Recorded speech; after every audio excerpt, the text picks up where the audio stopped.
Bom dia a todos. Queria agradecer, primeiramente, ao Comitê Científico do CEBESP pelo convite.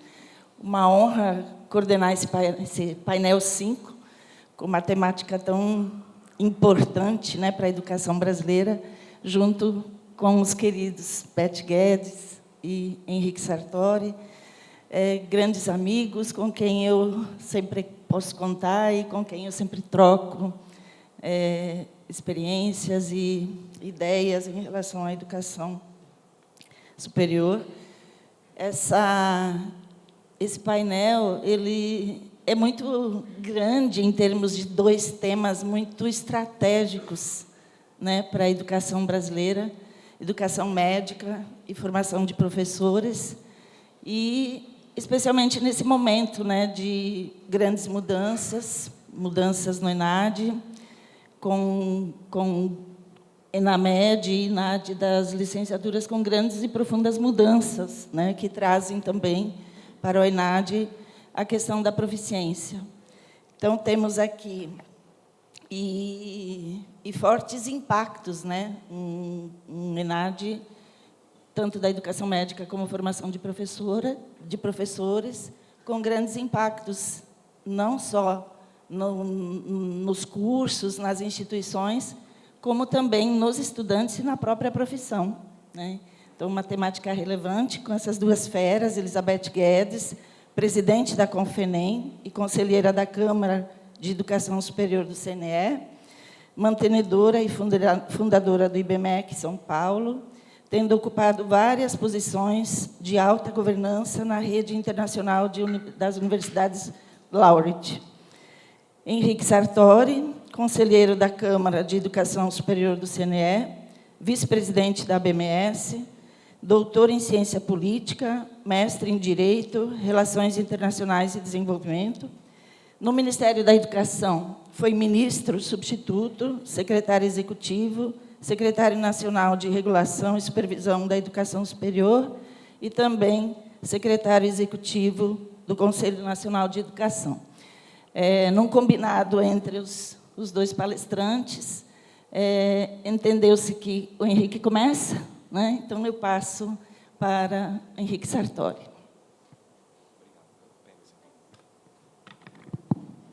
Bom, posso ficar de pé? Bom dia. Bom dia. Hoje é o último dia, eu prometo que eu só vou falar 3 horas e vai estar todo mundo liberado, né? Mas obrigado pela oportunidade, Beatriz, de você coordenar essa mesa, esse painel, né, que nós vamos falar um pouquinho de um tema bem rápido, né? Eu acredito muito sintetizar duas grandes frentes que estão sendo trabalhadas pela educação superior no Brasil, e eu fico muito honrado de dividir esse momento com a conselheira Beth Guedes, por ter cedido seu tempo também para falar primeiro, né? E sempre muito carinhosa comigo no trato, e eu agradeço vocês duas, né, por ter esse espaço de fala e esse tempo para nós abordarmos esse assunto. Mas eu gostaria, se a Beatriz me permite, eu não combinei isso com você, de quebrar o protocolo rapidamente, mas eu não poderia deixar de fazer esse registro importante de todas as pessoas, de toda a equipe ABMS que permitiu que isso fosse possível, juntamente com todas as empresas parceiras. Então, eu gostaria de nominar, e eu coloquei uma lista aqui, são 10 páginas só, né? Mas em nome do Andrei Candiota, da Ana Flávia, da Ana Maria Almeida, do Bruno Coimbra, da Camila, da Daiane Martins, do Daniel Cavalcante, da Jordana, do Leandro, da Sabrina Moraes, da Simone Silva, da Laila, que é da equipe da Linha Direta, o Paulo Chanan, Yara Xavier, Cláudia Romano, a todos que ajudaram, André, em seu nome e o nome da equipe ABMS. Eu gostaria de uma salva de palmas para essas pessoas que fizeram isso aqui acontecer. Mais forte, gente, uma salva de palmas para todo mundo lá atrás, né? Eles estão ali. Muito obrigado.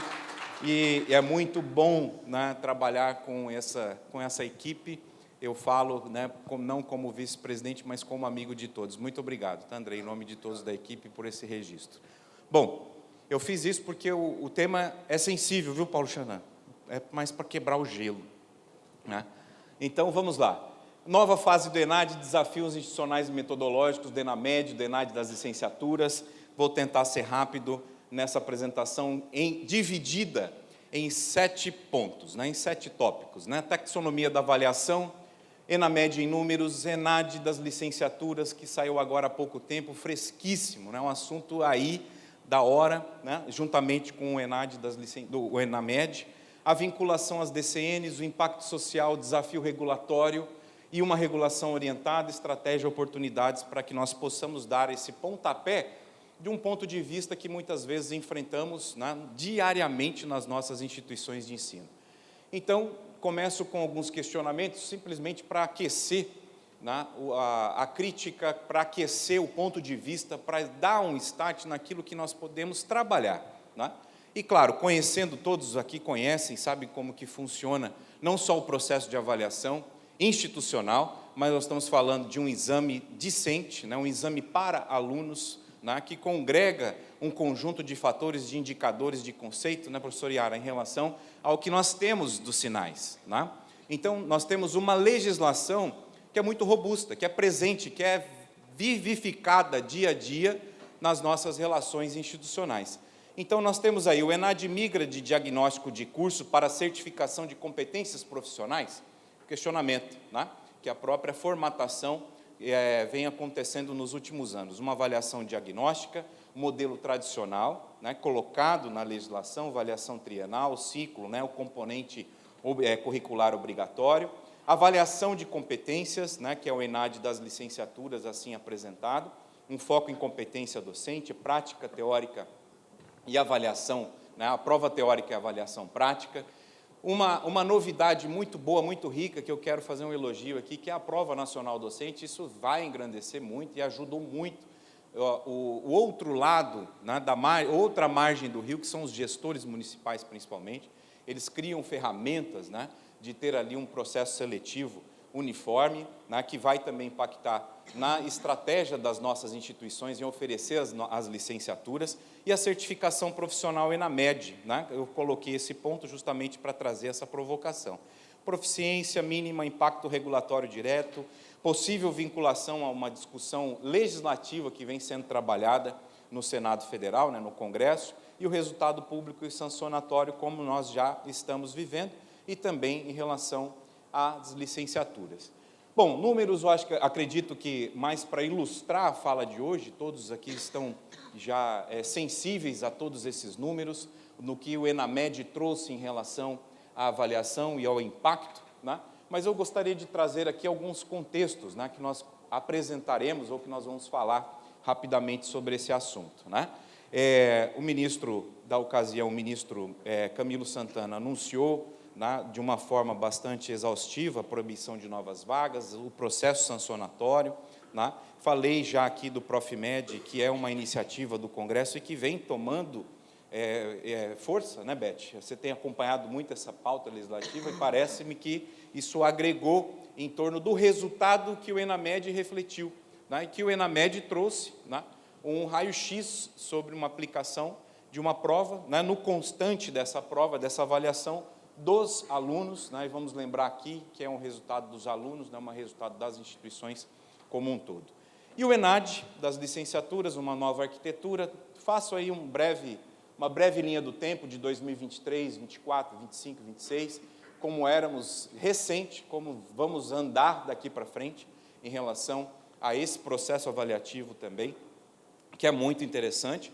E aí vem sempre aquele questionamento, né, ou pelo menos a perspectiva de quem lida dia a dia, né, com as mudanças regulatórias, com aquilo que acontece na sala de aula, ou pelo menos precisamos, né, Fran, apresentar para com que o docente esteja preparado em apresentar as suas novas unidades curriculares, a nova configuração desses cursos e, consequentemente, também os debates que são trazidos e apresentados, sejam eles no âmbito das diretrizes curriculares, a reformulação, agora recente, da Resolução 4, aumenta percentual, diminui percentual, o debate parece-me que sempre trava nesse ponto, né? Parece, não, é uma evidência concreta, né? A gente está discutindo mais percentual do que o profissional que é preciso ter, né? Então, isso é um debate e isso tem sido constante. O resultado foi apresentado agora recentemente, aí fazendo esse recorte, né, de medidas regulatórias já tomadas, já apresentadas, né, a postura do MEC em relação à formação de professores, como uma política, né, de primeira prateleira. O MEC tem colocado isso como importante para a sua gestão, para o perfil de governo que nós temos, né? Então, vamos priorizar a formação de professores, vamos colocar novas métricas, vamos racionalizar, né, um momento regulatório melhor, e aí, passando, né, pelo menos tendo esses momentos de experiência que nós tivemos em relação à gestão do MEC, eu sempre costumo conversar com meus colegas e falo da seguinte forma, e ontem eu tive a oportunidade, mediada pelo Bruno Coimbra e com a Francilene Hasselmann aqui, colocando, discutido, né, Fran, as questões também que envolvem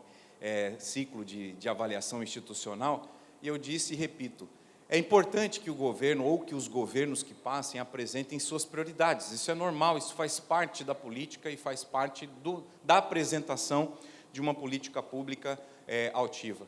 Mas é também importante saber o que está priorizando e como fazer essa priorização. Mudar regras é importante, é fundamental que sempre sejam atualizadas, mas também o aceno em relação ao orçamento é fundamental. Então, a gente discute muitas mudanças, né, muitas mudanças de rumo, um manual mudando, mas nós não vemos, por exemplo, o investimento para chegar na ponta de forma correta.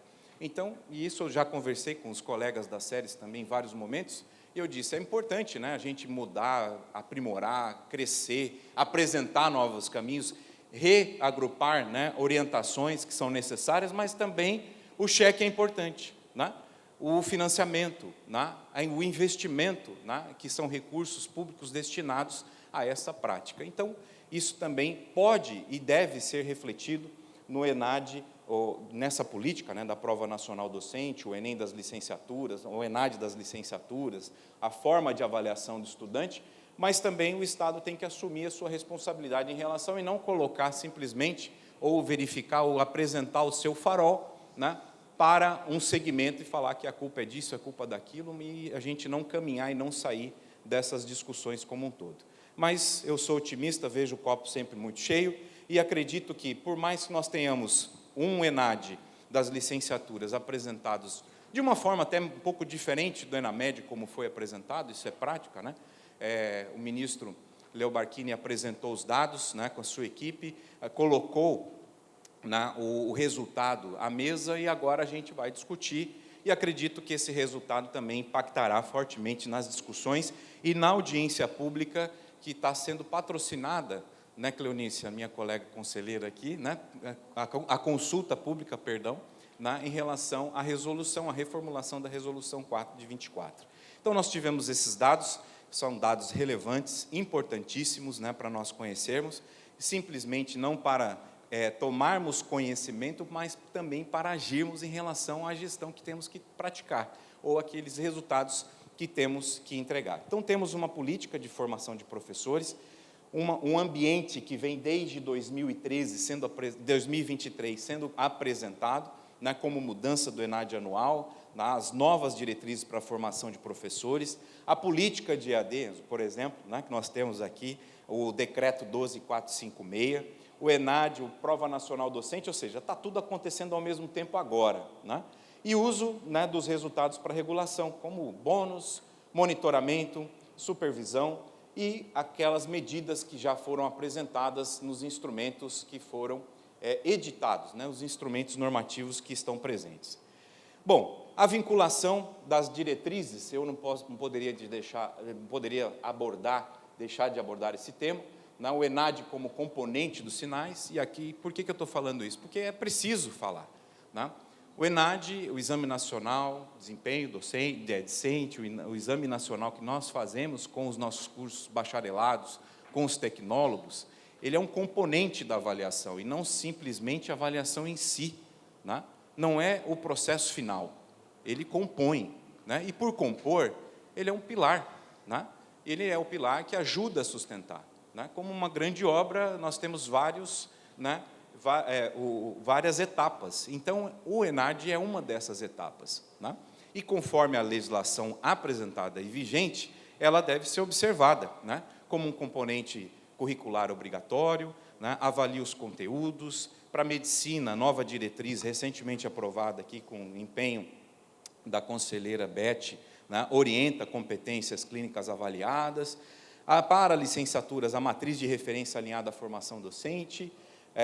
Resultado do ENAD compõe, né, 2 conceitos e um indicador, né? Então, isso tudo vai ajudar a entender a importância. E vai também agregar ao debate até qual é o limite que nós temos de olhar o ENAD, o desempenho do ENAD, isoladamente, numa fotografia, se é bom ou se é ruim, ou se ele continua compondo, né, o conceito preliminar de curso, o índice geral de cursos, né, e tudo que vai compor, né, no impacto direto da avaliação institucional, né?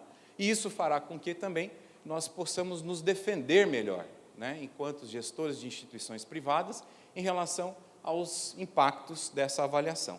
Então, a transição de indicador de qualidade educacional para instrumentos com efeitos regulatórios concretos. E há uma discussão que eu participo já há mais de 10 anos, sobre o papel que a regulação e a avaliação possuem no nosso ecossistema, né? Então, muito se diz, o INEP apresenta dados, a SERES apresenta, né, ações práticas em relação a dados. E a dosimetria, né, o que vai colocar para mais ou para menos, o que vai pesar em mais e menos, compete a um órgão regulador. O órgão regulador aqui é a SERES, né, professor Luiz? Então, o que acontece? Se a SERES chegar e falar assim, não, eu quero dosar mais, eu quero pesar mais ou pesar menos, compete a ela na sua prática de atuação da política regulatória como um todo. Então, nós temos esse ambiente, nós temos esse quadro que configura bem o ambiente atual e o impacto social das avaliações, né, que eu gostaria de encaminhar já para o nosso ponto final, né? Alguns números que o ENAMED e o contexto da medicina trouxe, e aqui todos sabem, né, que a medicina ela é algo que chama atenção, é um debate que se apresenta para a sociedade como uma ponta de lança, né? A licenciatura ela não causou esse mesmo impacto, né? Quando divulgou agora os resultados, correspondente, né, ou pelo menos correlato, uma avaliação à outra, muito mais se falou sobre a avaliação da medicina e muito menos estamos falando sobre a avaliação das licenciaturas. Isso é nítido, é só pegar os resultados que saíram em relação à atenção que o governo empregou e em relação ao que a imprensa tratou. Então, nós temos os dados que foram importantes, a proficiência mínima, né, risco à saúde pública, um grande questionamento que foi colocado em cima do resultado do exame nacional, o ENAMED, as licenciaturas e a prova nacional docente, né, como uma política posta, apresentada de Estado, indicado ali como um fator relevante, não somente na lei dos sinais, mas na LDB, e aí estruturas, né, de criação, ou pelo menos de avaliação, em relação com nós falamos a prática da formação do professor, que a educação básica, principalmente, assim requer e espera, né? Começando aqui, eu deixo algumas reflexões ou previsibilidade das regras, né? E colocando a minha posição, né? Eu sou favorável aos exames nacionais, eu sou favorável ao sistema de avaliação. Acho que isso é importante, é muito interessante, é importante para o nosso próprio direcionamento, né? Enquanto gestores, professores, né? E responsáveis até mesmo aqueles que são pelas políticas públicas. Mas eu também gosto muito de trabalhar com as previsibilidades das regras. Então, quando nós temos uma regra clara, posta, definida, né, com período claro de vacância, de vigência, né, onde as instituições podem se organizar, orientações para que as instituições possam se apresentar, inclusive preparar o seu discente para essa prática, é fundamental. Então, eu não vou afastar aqui a importância de nenhum modelo avaliativo, mas eu coloco também a importância que as práticas políticas e as práticas públicas precisam ter para os seus ambientes regulados, principalmente com impacto para o setor privado. Então, quando a gente está falando do setor privado aqui, nós estamos falando de instituições que empregam, instituições que fomentam a educação e que está no seu DNA o ensino, né? Principalmente aqueles que se propõem a apresentar os cursos de licenciatura hoje, né, que cada vez se apresentam com mais dificuldade no ambiente de oferta. Então, eu coloquei ali, portarias editais em ritmo acelerado, e se você pegar isso é interessante, porque o MEC tem entregado essas portarias em ritmo acelerado, isso é nítido a preocupação com essa pauta. Então, a portaria, o edital, né, a IES em tempo hábil para adaptação curricular e operacional, sendo nesse processo mais reativa do que proativa. As sanções, né, antes da estabilização, ou seja, punições em relação ao ambiente de financiamento, ou seja, se você está aqui, o seu aluno, né, não atingiu o mínimo necessário, ou aquilo que nós estamos arbitrando para ser necessário, você tem aqui penalidades claras, redução de vaga, acesso a financiamento, aplicabilidade ou aplicadas após a primeira edição, por exemplo, do ENAMED, e antes de consolidar metodologia, ou até mesmo as novas diretrizes. Risco de insegurança jurídica, isso é muito falado. A mudança de regras no meio do circuito, né? Ou do Meyer Cycle, aí, a ENAD das licenciaturas passou de trienal para anual, sem período de transição adequado, isso é o meu ponto de vista. Coordenadores e alunos, né, impactados de forma retroativa. Então, é nítido, né, se nós colocarmos aqui quem teve tempo de se preparar ou quem foi avisado anteriormente, isso não acontece. E não é de agora, né? Também não posso simplesmente colocar isso como um fato inédito, mas corriqueiro. Vinculação do PL ao Profimed, como um ponto de atenção, né, das discussões que são trabalhadas em projeto paralelo, que acontecem hoje no Congresso Nacional, né,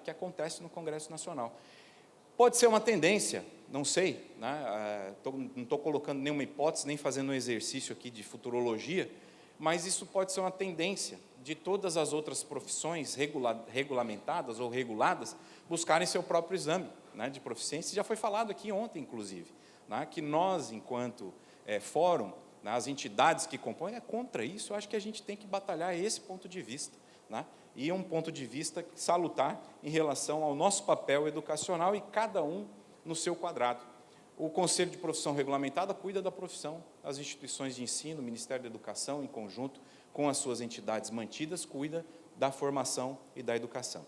Regulação orientada, indicadores do MEC e outros valores agregados. O que eu gostaria de mencionar isso e já passando para algumas ideias, né?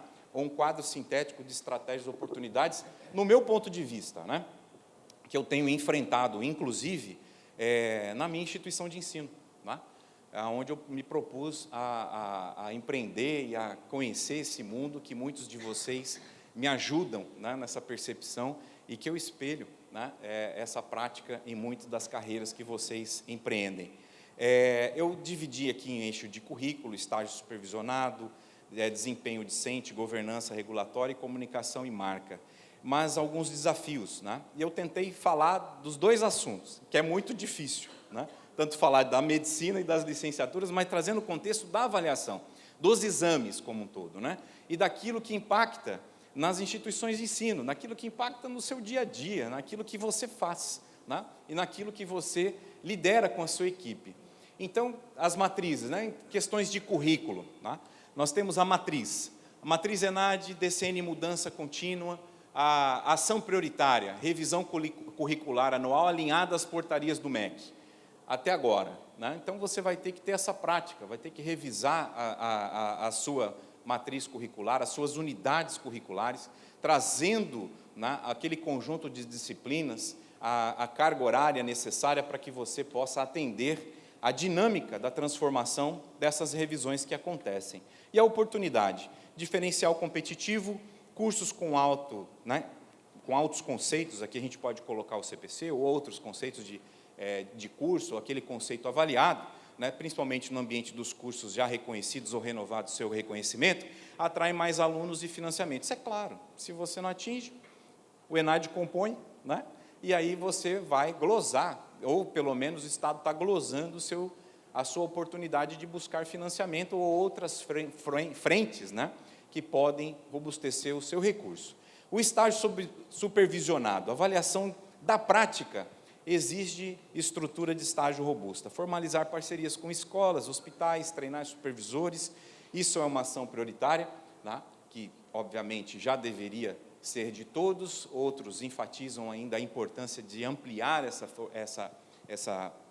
esse fomento de parcerias. As diretrizes estão apontando sempre para esse lado, né? A prática está indicando que temos concorrência, né, em alguns ambientes. Por exemplo, hoje hospitais estão sendo credenciados para ofertar os cursos de medicina, antes mesmo de se tornar instituições de ensino. Então, isso também é um ambiente de alerta para que nós também entendamos o que acontece no nosso entorno, né? É errado, é certo? Deixo para vocês e talvez no debate a gente pode adensar essa questão. Mas a rede de parceiros como ativo institucional e diferencial na autorização de cursos, isso é fundamental, não somente para olhar estrategicamente, mas também para trazer a proposta, né, do nosso curso para a realidade local que nós estamos ofertando. Desempenho discente, né? Alta taxa de insuficiência, compromete reputação e regulação. Esse é o desafio apresentado pelas normas de hoje, né? Ação prioritária, né? O que a IES pode atuar ou pode fazer no seu conjunto, seus gestores, né? Monitoramento contínuo, mais simulados alinhados, as matrizes, né? Preparar estar mais perto. Isso eu não estou contando, não estou ensinando missa ao vigário, mas eu estou apresentando o que é da realidade, o que nós fomentamos ou fazemos. Resultados positivos ampliam acesso a FIES e novos credenciamentos. Eu coloquei o credenciamento aqui, mas para indicar, né, as novas oportunidades institucionais. Finalizando, governança regulatória, né? A frequência de mudanças normativas dificulta, né, o planejamento, e a IES, né, precisa ir além da regulação que o MEC apresenta da sua governança regulatória. Eu entendo e conheço muitas instituições de ensino, né? Particularmente, já visitei mais de centenas delas, né? Conhecendo as equipes, conhecendo a infraestrutura, conhecendo por dentro a prática regulatória, né? Mas uma equipe jurídica, pedagógica, dedicada ao monitoramento normativo e uma gestão orientada MEC+. O que eu quero dizer MEC+? MEC além. E aí muitas instituições não fazem, ou pelo menos não costumavam dar essa atenção, aonde o pedagógico trabalha, o coordenador do curso trabalha o seu planejamento, a sua visão, a equipe do regulatório assume a bronca da instituição como um todo, não conversando com aquele coordenador, com aquela visão pedagógica, e o jurídico é chamado para apagar incêndio ou para recuperar alguém que perdeu. Então, agora, não vou falar assim, né, esse sincretismo, né, é mais do que necessário. Então, cada vez mais nós estamos colocando o jurídico dentro do pedagógico, né, para entender se a gente está fazendo a regra clara ou nós vamos ser penalizados. Essa é a questão. Então, a minha matriz curricular, ela está conversando mais com o jurídico hoje, né, do que com a formação. Isso é um reflexo do modelo regulatório que nós temos, né, da influência de vários agentes na regulação dentro da micro ou da presença daquela aplicação disciplinar, né? E não fico surpreso quando as instituições recebem, isso é um erro do nosso próprio sistema, né? Recebe uma notificação do MEC falando que o aluno reclamou do professor X em sala de aula porque o professor foi dar aula de bermuda. Isso chega, né? Isso chega lá no MEC, e o MEC notifica a instituição e fala: por que você adotou essa bibliografia e o aluno está reclamando da outra, né? E aí isso vai acontecendo, e esse microcosmo, né, essa micro preocupação atrasa muitas ações que poderiam ser evitadas. Comunicação e marca, né? Aí do ambiente que eu falo pouco, peço até licença para os especialistas, né? Mas apresentando o resultado do ENAD, são públicos e amplamente divulgados. O ENAMED é público, amplamente divulgado, e trouxe uma comoção tremenda na sociedade, colocando as instituições de ensino que provêm cursos, né, de médicos na prateleira, ali, ó, na linha de frente. Vocês vão tomar tiro e tomaram, muito, né? Plano de comunicação proativo sobre resultados e melhorias. Isso também vale agora no ambiente da formação de professores, né, apesar de não causar, ou pelo menos ter causado essa comoção pública, mas trouxe preocupações. E há uma preocupação premente, não só com a consulta pública sobre a resolução de formação de professores, mas aquilo que vai impactar, inclusive, na aplicação da própria resolução, que ela está vigente, né? Ela tem o processo de aplicação dela agora para julho, né? Mas pode ser alterada, e dos decretos que ainda estão naquele período de transição, que vão aplicar os percentuais, a formação, todo aquele conjunto informacional regulatório. E o bom desempenho vira argumento de capacitação e retenção de alunos. Ponto, isso sempre foi uma regra boa, sempre todo mundo explorou, né, os conceitos, as notas, os ranqueamentos que saem, né, as comparações feitas de mercado, e a gente também, nesse ponto, nós temos uma concorrência, né, não somente com os nossos pares, mas também com a oferta pública, né, das licenciaturas, da medicina, né, e etc. e tal. Então, de um lado, nós temos o mantenedor Estado, com suas 2 dezenas de instituições mantidas Brasil afora, com recurso de bilhões, né, colocando nas instituições públicas, tendo a sua importância e tendo a sua capacidade institucional, né, aplicadas ou guiadas pelas políticas que o próprio Ministério assim coloca, e, de um outro lado, nós temos um setor regulado, diverso, com vários tipos de instituição, tanto da sua organização acadêmica, quanto da sua característica administrativa, sem fins lucrativos, comunitária, privada, né? E aí vai, e o sistema estadual, que ainda assim ainda acontece, né? Então, vários sistemas estaduais ainda têm as suas instituições de ensino superior, né, que estão aí e o que, às vezes, não entra no radar, né, desse conjunto de regulação. Bom, finalizando, eu apresento algumas referências, deixarei à disposição tudo aquilo que eu falei. Eu busco sempre indicar, né, isso aqui é um tique de professor, mas, ao mesmo tempo, preocupado com as informações que eu trago a vocês, né, e algumas considerações finais. O ENAD, em todas as suas modalidades, é um instrumento legítimo, eu acho que eu defendo isso, tá? Eu defendo, apresento como deve ser uma prioridade e uma postura, né, dos governos ali democraticamente eleitos, instituídos para aplicar as suas políticas, né, e necessário de controle, de accountability da educação superior, permanentemente. A lei dos sinais trouxe, a lei dos sinais é consolidada, temos já uma lei presente no nosso instrumento de avaliação, e isso é muito importante, poucos países possuem essa condição, e é muito legal. A transição de diálogo para a certificação de competência é positiva, desde que acompanhada com clareza normativa.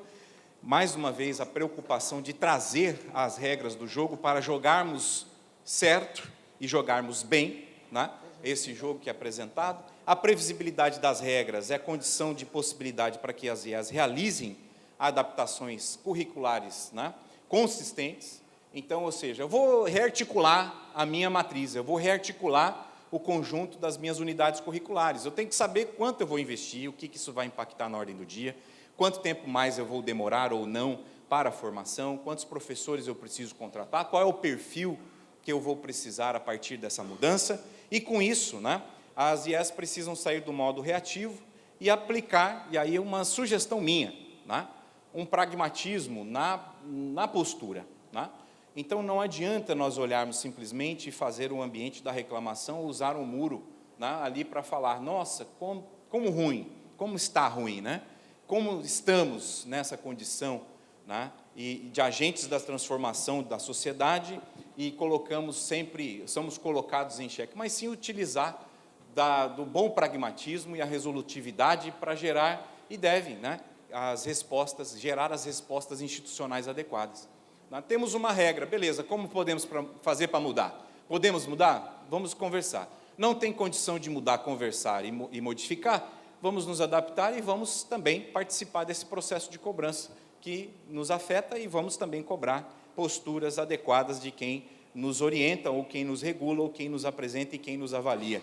Isso é muito, a gente deixa de perder tempo e começamos a ganhar, né, espaço quanto a isso. Não que isso seja uma postura menor, mas é uma postura inteligente, né, que eu costumo dizer que isso faz parte de um posicionamento estratégico institucional. Os resultados da avaliação são dados públicos, usá-los, né, estrategicamente é responsabilidade de toda a gestão acadêmica, sem falar e sem transferir isso para mais ninguém, né? Nós somos gestores, estamos aqui colocados como isso, nos propusemos a entrar nesse sistema, então temos que entender as regras do jogo. Por vezes as regras não são combinadas, não são trabalhadas em conjunto, mas quando são, muito bem, né, isso é muito bom, mas temos uma prestação de contas a fazer, né? E essa prestação de contas a fazer faz com que o nosso aluno seja muito bem informado e saia com um conjunto de competências e habilidades que são importantes para a sua empregabilidade, para a sua lida no ambiente profissional da qual nós estamos formando o tempo. Então, muito obrigado, peço desculpas por ter tomado esses minutinhos adicionais, e é sempre uma alegria e uma honra estar com vocês. Espero aqui também as perguntas, os questionamentos e essa oportunidade que vocês me deram. Muito obrigado, presidente Janguier, em nome de todos, um abraço.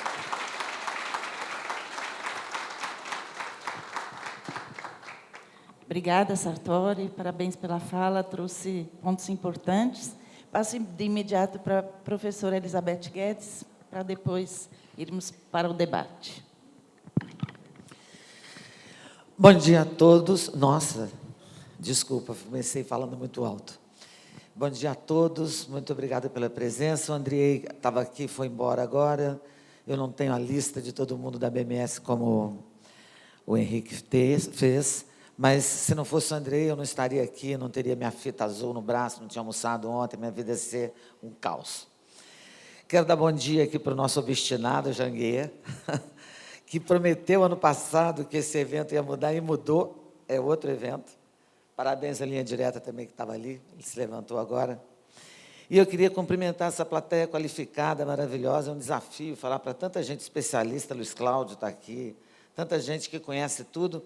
Queria dar bom dia em nome da minha querida irmã Aparecida, querida irmã, grande, que toca aquele projeto maravilhoso, que é o Santa Marcelina, que é uma escola maravilhosa de medicina, um hospital maravilhoso, e a minha querida Cleonice Rerém, minha colega de Conselho Nacional de Educação. Então, sintam-se bondeados todos vocês. O Henrique fez o trabalho completo, né? Ele trouxe a apresentação, ele explicou tudo, eu fiquei com um pedacinho para falar. E eu quero começar a falar com vocês sobre a questão do ENAMED. Né? O ENAMED, eu acompanho o ENAMED muito, do final de novembro até agora, quando então o nosso bravo Janguier resolveu entrar com a ação civil pública e dizer, olha, chega, a gente já conversou demais, vocês não resolveram nada, então agora nós vamos conversar com o mediador. Peço desculpas a vocês, isso é um presente que a Covid me deixou. A Covid me deixou de presente uma bronquite crônica. Mas, enfim, nós discutimos muito com o INEP e o MEC a questão do ENAMED. O Estado brasileiro, ele tem um truque para botar a gente contra a parede. Ele cria a tempestade e depois ele diz que foi a gente que choveu. Né? O que aconteceu com... Vejam que as duas crises que nós temos foram escritas no governo antes. Tem data. EAD e medicina. O que aconteceu com EAD? Não vamos visitar polos, vamos botar uma coisa bem liberal, porque a iniciativa privada brasileira é muito responsável, vai fazer tudo muito bem, e deu no que deu. Né? Nós também temos que assumir o nosso papel. Nós deixamos que empresas de polo fossem criadas, que polos de gaveta fossem criados. Né? Eu brincava dizendo que se você quiser tirar um Pix de um empresário, bota ele num polo, não vai lá ninguém naquele polo, lá não tem professor, não tem aluno, não tem biblioteca, não tem nada. Das empresas de polo que se aproveitaram dessa desregulação, né? E que nós, que somos mantenedores e que temos escolas e que temos polos, somos alheios a isso. A gente permite que esses gafanhotos vivam nas nossas plantações, comendo o nosso alimento, acabando com o nosso mercado, como se eles não existissem. Né? E eles se equiparam a nós. Hoje, plataformas, até bem pouco tempo, agora não, mas plataformas operavam cursos de ensino à distância como se mantenedores, como se escolas fossem. E nós permitimos isso. A gente deveria ter um CONAR, sabe aquele negócio do Conselho de Autorregulamentação da Propaganda? Porque lá não tem brincadeira. Começou a brincar, tira do ar. Aqui não, a gente vê todo mundo brincando, ó, que bonitinho. E depois o Estado vem contra quem? Contra nós. Porque os gafanhotos desaparecem na mesma hora. Quem fica são os mantenedores. São aqueles que têm registro no EMEC direitinho, que estão ali trabalhando com seus professores direitinho e que depois são acossados por uma combinação de duas coisas, né? Um Estado covarde, que ataca a iniciativa privada de forma sistemática, que acha que nós somos vira-latas, que estamos por aí. Eu perguntei isso outro dia, lá dentro do Conselho. Vocês estão pensando que nós somos vira-latas? Do jeito que vocês estão falando de nós, parece que a gente está por aí fazendo qualquer coisa. E o que nós estamos fazendo aqui é educação de qualidade. E eu repito isso sempre, quem abre e fecha esse país todo dia somos nós. Quem recolhe imposto todo dia somos nós. Quem paga o serviço público para trabalhar contra nós somos nós.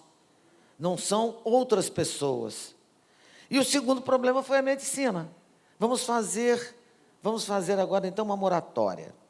E vamos estudar o que está acontecendo com a medicina. Quem estudou o quê sobre o que estava acontecendo com a medicina? Ninguém. Ninguém. E a medicina, o que virou? Trancou o pedido de renovação, de aumento de vaga, de novos cursos. Então, para pensar sobre o Mais Médicos, eu já aproveitei e fechei tudo. Inspirado por quem? Médicos. Médicos famosos. Eu conheço o médico que escreveu. Ele falou, eu escrevi, era para ser um decreto. Eu falei, então você agora, eu devia te contar para todo mundo que a culpa é sua. Foi você que inventou essa confusão. Porque quando eles trancam o pedido, quando eles trancam o protocolo, eles impedem uma coisa que é constitucional. O direito, a educação é livre à iniciativa privada. Eu tenho o direito de exercê-la. Eu não sou uma concessão. Está aqui o meu querido Luiz Cláudio, ex-secretário executivo, a quem eu perturbei de forma sistemática, fui uma stalker durante o tempo inteiro que ele esteve lá, e ele ficou lá muito tempo, e ele sabe que a gente sempre defendeu essa posição. A gente quer fazer tudo direitinho. O que a gente não quer é que o Estado arme essas ciladas. Aí o setor entra e o Estado vem e fala assim, não, peraí, você não devia ter feito isso. Eu tenho hoje, como conselheira ainda, processos que estão guardados comigo, que são de medicina, que eu não relatei. Porque se eu tiver que relatar, eu vou ter que indeferir, e é injusto aquele indeferimento. E o MEC sabe disso.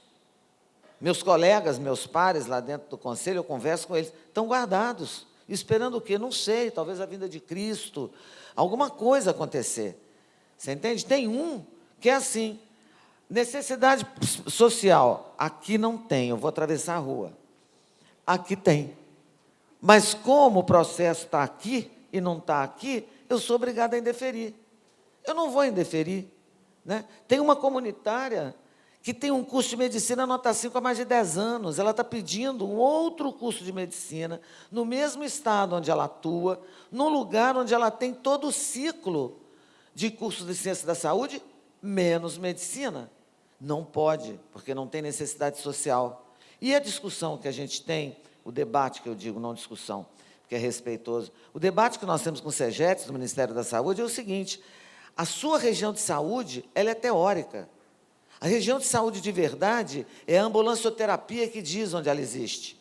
É por onde as ambulâncias andam. E a gente vê as verdadeiras barbaridades quando uma ambulância dessa bate, quantos doentes estão ali procurando tratamento e morrem. Quando eles poderiam ser atendidos ali mesmo, por uma das nossas escolas. Você entende? Então, essas ciladas, esse ranço que o Brasil tem contra a iniciativa privada na educação, é um negócio muito pernicioso para nós. E ele cola no nosso corpo. Eu estudei os números do ENAD das licenciaturas, fiz uma apresentação de 17 slides, falei, eu não vou levar. Não vou levar por quê? Porque ali está claro que a questão do EAD... Primeiro, privadas com fins e sem fins, privadas de capital aberto com fins e privadas sem fins, todo mundo ficou abaixo da média das públicas e das comunitárias. É preciso que nós tenhamos muito respeito pelas comunitárias, mas que a gente pense o seguinte, eles não recolhem os impostos todos que a gente recolhe. A margem deles é uma margem bem melhor que a nossa, ou deveria ser. Se não é, temos um problema de gestão, mas deveria ser. Porque a gente paga na folha, paga no lucro, paga no DSR, paga no IPTU, paga aqui, paga ali, paga em tudo que é lugar, e nós temos que, ainda assim, ter capacidade de investimento. Então, quando o Enamed vem e diz 30% dos cursos de medicina não são bons, ok, então quer dizer que 70% são bons. Eu entrego de cada 10, a iniciativa privada entrega 7 cursos de qualidade. E eu tenho que ouvir do MEC que 30% são ruins. Nós tínhamos aprovado uma regra no Conselho sobre a questão da 4/2024.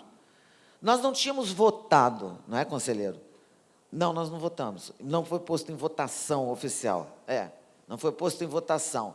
Mas foi posto uma coisa que seria 40% presencial. Né? E o decreto diz que tem que ser outra coisa. Mas a vontade da Folha de São Paulo é mais forte do que a lei e do que a regra. Né? Uma voz de uma pessoa que, segundo um conselheiro, nunca pisou na escola, para poder ter aquele palpite tão abalizado, transformou toda a discussão da 4/2024 num caso público. Entende?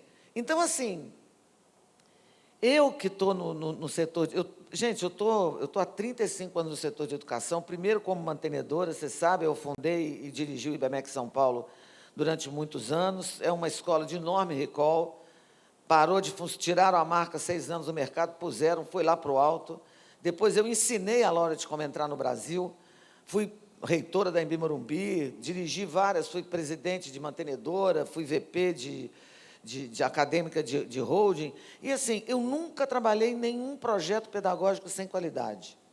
E vejo aqui pessoas que fizeram a mesma coisa. Vou falar de novo no Luiz Carlos, IESB.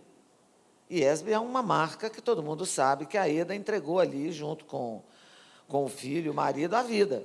E tem qualidade. E disseram não para eles em medicina.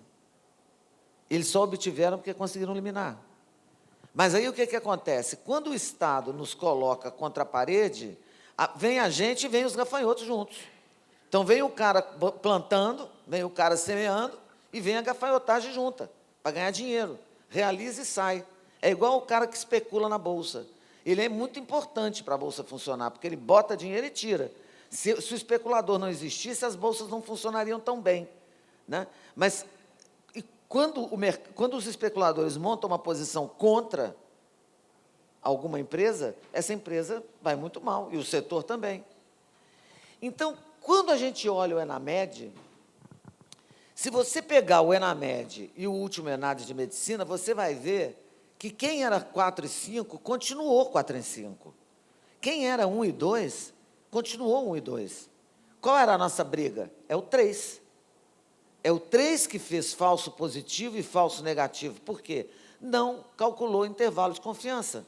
Todo mundo sabe, até que negócio de pesquisa eleitoral, que você tem um intervalo de confiança, que você tem um nível de fidedignidade daquilo ali. Não tem. A nossa discussão com o INEP era essa. Quando você produz falsos positivos e falsos negativos, num curso como Enamed, você está dizendo o seguinte: este médico aqui é proficiente, eu estou dizendo que não é, ok, coitado dele. O pior é o que não é e que eu estou dizendo que é a nota 3, que foi a nossa discussão até o final e que é a razão da ação civil pública. Porque aqui tem uma zona cinzenta que ninguém lê.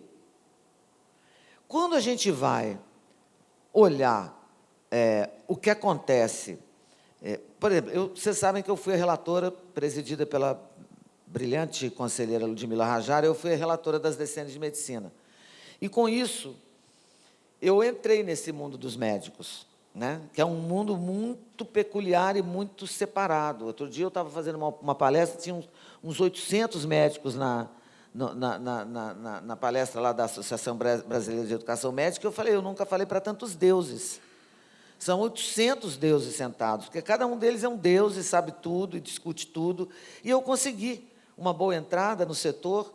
Nós construímos, vou disponibilizar depois, o Janguê, para você, e Andrei, para você passar para todo mundo, nós construímos o caderno que orienta a implementação das diretrizes curriculares de medicina, inclusive com estudo de caso, É um caderno, foi maravilhoso, foi um trabalho incrível, discutido no Brasil inteiro, com apoio da OPAS, do Ministério da Saúde, do SUS. Então, foi uma experiência muito importante, muito rica, e que eu quero levar para 2024 depois. E que a gente já está combinando a fazer com a enfermagem. Mas por que eu estou dizendo isso para vocês? Porque as DCNs hoje, como elas estão, elas são um papel escrito pelo Conselho Nacional de Educação. As federais não implantam. Não implantam, dizem, eu não vou fazer isso porque eu não tenho dinheiro. E eu vi várias federais dizerem para mim, professora, não coloca isso porque eu não vou ter condição de fazer, porque eu não tenho orçamento. Bom, e o problema é você não ter orçamento, outra coisa é a gente não colocar nas diretrizes, né? Então, quando você começa a discutir que as diretrizes curriculares nacionais existem, elas estão só no papel, porque os instrumentos de avaliação hoje, eles não refletem a necessidade da visão qualitativa. Então, nós temos um sistema de avaliação que é teórico, ele não existe de verdade. Porque muitas escolas que tiraram 2 no ENAMED são nota 5 no INEP. Quem é que está errado? Essa visita em loco vale ou não vale? E visita em medicina é visita em loco presencial, não tem esse negócio de georreferenciamento, é por EAD, não tem isso não. Ninguém vai lá e olha direitinho tudo. E são médicos. Então, a questão é, se eu sou 5 aqui, como é que eu posso ser 2 aqui? Isso mostra que o nosso sistema de avaliação sofre de um mal profundo e que ele precisa de uma revisão. Os sinais não precisam de atualização, ele precisa ser revisto. Yara é campeã nesse discurso, fala sempre isso, conhece esse assunto como ninguém, não é, Yara? Precisa rever tudo. Nós estamos sendo avaliados, estamos sendo julgados, estamos sendo informados à sociedade por instrumentos que não têm nenhuma validade hoje. O ENAD normal não avaliava mais nada. E esse diz que está avaliando uma matriz de competência. Paulo Chanan e eu temos várias dúvidas em relação a isso, não é isso, Chanan? Apresentamos esse nosso ponto lá em Recife. Então, quando você entra lá nos professores, nós temos lá dentro do Conselho Nacional de Educação a firme convicção de que nós precisamos formar uma nova geração de professores. Mas ela não é suficiente para mudar a realidade que existe hoje. O que nós precisamos, além de formar bons professores, e por isso o ENAD das licenciaturas nos ajuda, é responsabilizar governadores e prefeitos pelo resultado das suas redes de ensino. Porque eu sou julgada no meu resultado.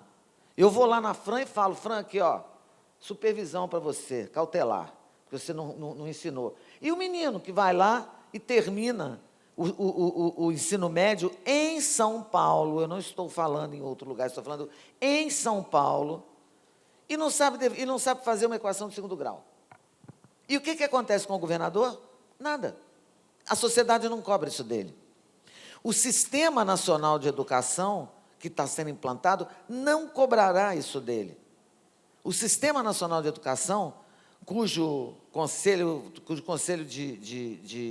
o Fórum de Conselhos é coordenado pelo Conselho Nacional de Educação, e eu tenho a honra de ser suplente, eu e Mônica Sapucaia somos suplentes, ele vai criar novas atribuições para nós, porque assim, a gente conseguiu tirar o ensino superior do sistema.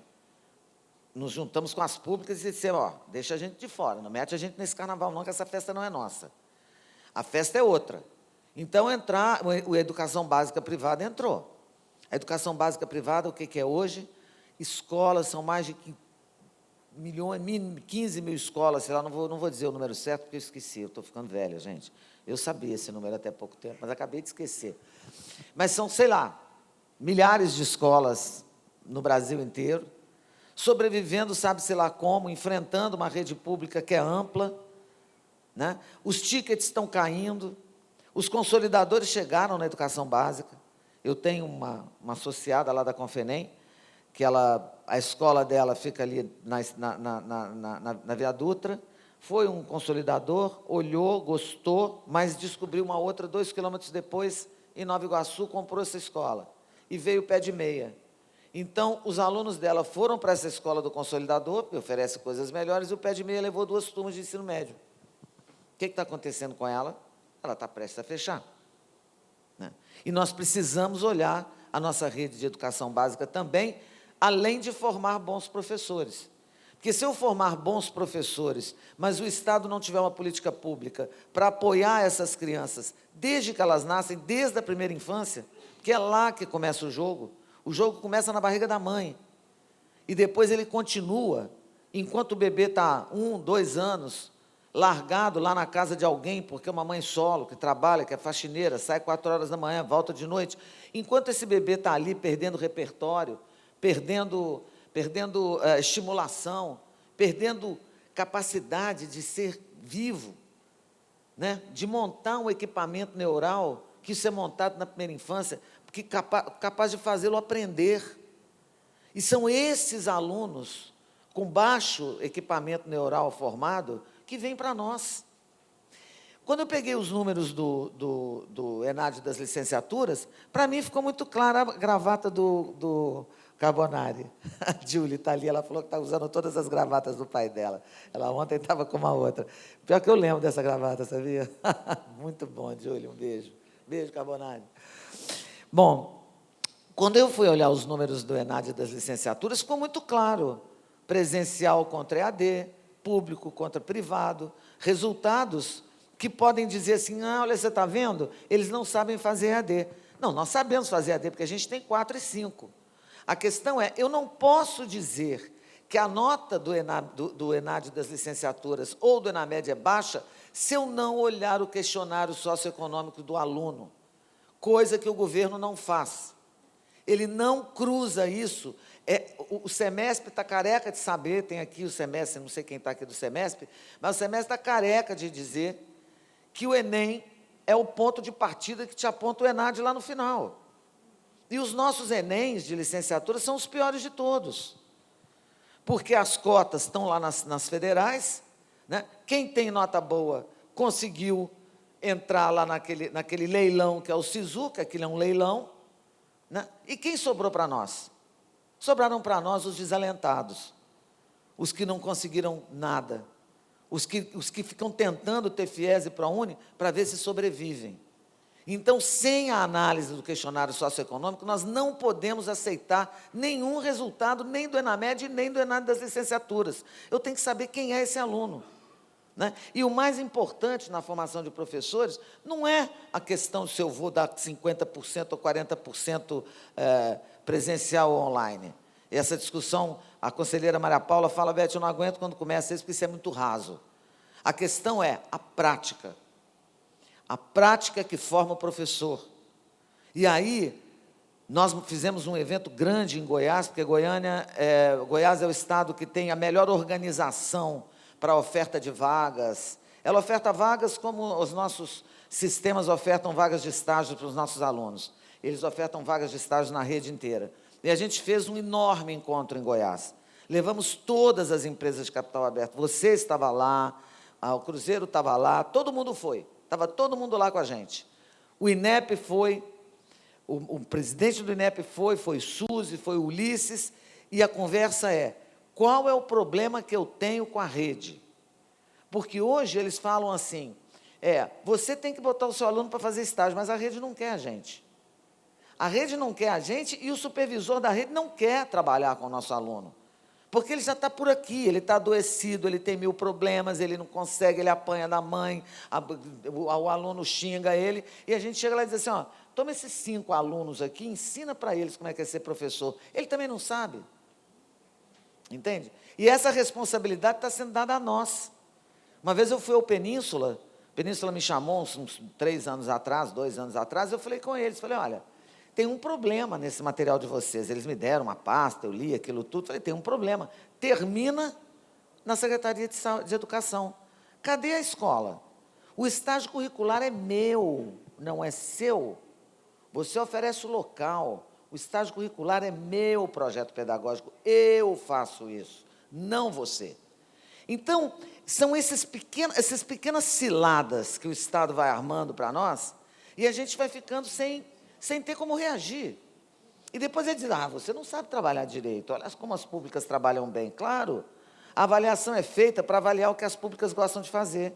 4 alunos por professor, um monte de pesquisa que não tem patente, mas que paga, né? Todo mundo com prêmio de produtividade no CNPq, Você entende? E os nossos alunos e os nossos professores correndo em sala de aula para conseguir ensinar e aprender alguma coisa.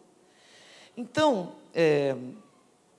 eu queria dizer a vocês, nos meus 6 minutos finais, que, para nós, lá do Conselho, para nós que somos liderança no setor, eu agora estou na presidência da Confenem,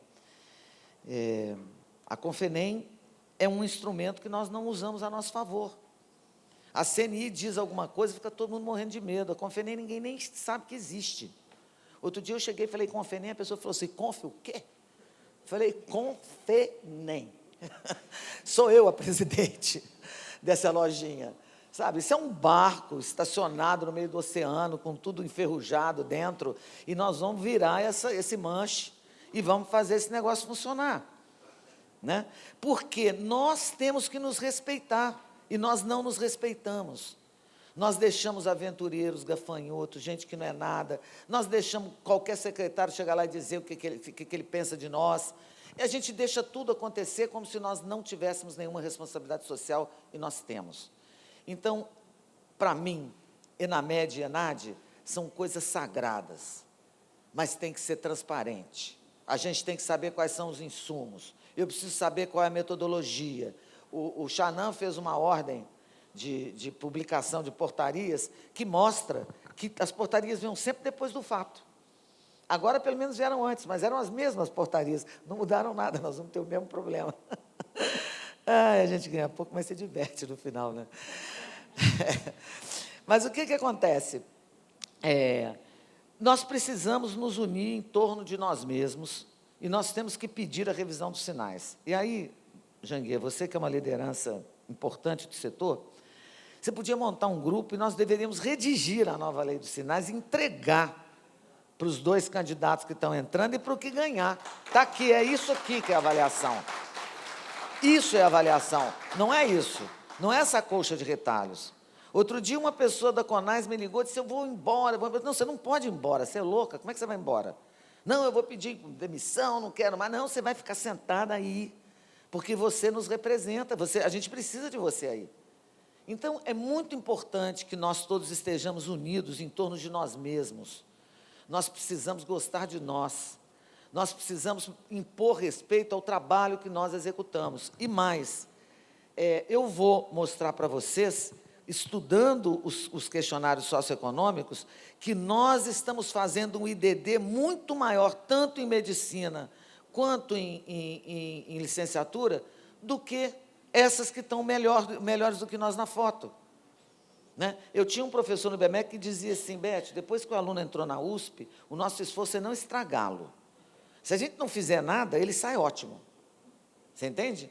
Então, é isso que a gente precisa. Nós não, a gente pega, nós somos transformacionais, a gente pega um aluno que não é nada e fala assim, vem cá. A gente viu aqui a Áurea ontem contando essa história, e homenageando a Cruzeiro. A Cruzeiro da Beatriz e do Renato Padovese, dizendo, sem a estrela da Cruzeiro eu não seria nada. Então, esses somos nós. E, voltando, eu tenho ainda 2h24, eu vou usar meu tempo todo. Vocês vão ter que me aturar mais 2 minutos. Eu quero dizer a vocês que, assim, eu me orgulho muito de representar a iniciativa privada em todos os lugares onde eu vou. No Fórum Nacional de Educação, no Conselho Nacional de Educação, aqui, aonde for, na OIT, que agora eu estou na OIT, sabia, Janguier? Está pensando o quê? Agora que eu sou presidente de confederação, agora estou na OIT. Estamos mandando uma delegação, teremos representação privada na OIT, lá em Genebra. Mas o que é importante para nós é, primeiro, gestão acadêmica, concordo com o conselheiro Henrique. Gestão, antes de tudo. Sem gestão, nós não somos nada. Né? E o que as empresas de capital aberto sabem fazer é gestão. Ontem, na minha palestra, na minha roda de conversa, lá na sala de vidro, eu disse isso. O preconceito contra as redes de capital aberto, que eles chamam de grandes grupos, né, é um preconceito arraigado e bobo, porque apenas as empresas de capital aberto sobreviverão sempre. As outras eu não sei o que vai acontecer com elas, pode ser que elas quebrem a qualquer momento, como a Gama Filho quebrou, como todo dia a gente vê descredenciamento a pedido, como a gente vê descredenciamento mandado pela Marta, mas as empresas de capital aberto fazem gestão. O que nós precisamos fazer, além da gestão, é ser mais ativos na questão da avaliação. Então, de novo, vamos nos reunir, vamos estudar os nossos questionários socioeconômicos. Eu estabeleço aqui um compromisso com vocês. Eu estou criando lá dentro da Confenem o Observatório da Formação Docente. Por enquanto, somos 2 integrantes, eu e a pessoa que trabalha de graça para mim, porque nós não temos dinheiro lá na Confederação. Mas ele vai fazer o estudo dos questionários socioeconômicos e eu me comprometo a mostrar para vocês que o IDD é nosso. E o IDD não é capturado por esse tipo de ENAD e de ENAMED que está sendo feito. Agora, nos meus últimos 17 segundos, eu quero só dar uma palavra sobre uma coisa que o conselheiro Henrique falou, que é o Profimed. O Profimed tem sido uma luta muito grande, está aqui a Adriana, não sei onde a Adriana anda, mas ela deveria estar aqui, porque ela veio para assistir essa palestra, e deve estar lá fora batendo papo. Mas a Adriana é da nossa frente parlamentar, vocês sabem, a ANUP criou uma frente parlamentar em maio de 2023, criamos o Instituto, o IEDUC, e somos uma frente parlamentar muito pequena, mas muito ativa. O senador Irã achou que ia ser barbada passar o Profimed, mas a gente se juntou com o Ministério da Saúde e o MEC, e ele não conseguiu passar no passado, aí ele achou que fevereiro, quando abrir a legislatura, deixa que eu passe. Nós estamos em maio, indo para junho, e ele não passou. E se entrar na eleição, aí é que a gente enterra mesmo aquele troço. Então, nós estamos tentando enterrar o Profimed, porque o Profimed é apenas a vontade do Conselho Federal de Medicina. Não vou nem dizer que ele quer fazer caixa porque ele é rico, mas, além disso, de dizer quantos médicos nós teremos formados no mercado ou não. Entende? Então, não basta o MEC definir o número de vagas, ele também quer dizer o número de médicos formados. Então, eu quero que vocês saibam que nós estamos lá na linha de frente também, lutando contra isso, e nós vamos tentar enterrar o Profimed, porque o ENAMED, bem feito e bem integrado num novo Sinais, ele faz sentido. Ele é produtivo, ele é bom, ele expulsa os gafanhotos e deixa as escolas, que são vocês, que abrem todo dia, que lutam por alunos, que lutam por professores. A gente botou Greenfield nas DCNs de medicina para os alunos poderem parar um tempo e não fazer nada se quiserem. Né? E vocês precisam de Greenfield. Fran precisa de Greenfield, porque ninguém pode ficar a vida inteira submetido a regras que mudam. Norma, a portaria vale mais do que o decreto vale mais do que a lei, nada vale mais do que a minha palavra que vale. Nós temos que acabar com isso. Contem conosco. Muito obrigada. Eu também usei um tempinho a mais.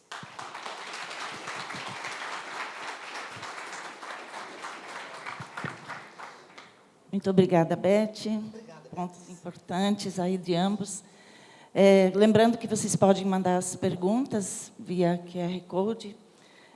Também, quiserem, quem tiver meu WhatsApp, pode mandar direto aqui, que também vou ficar atenta.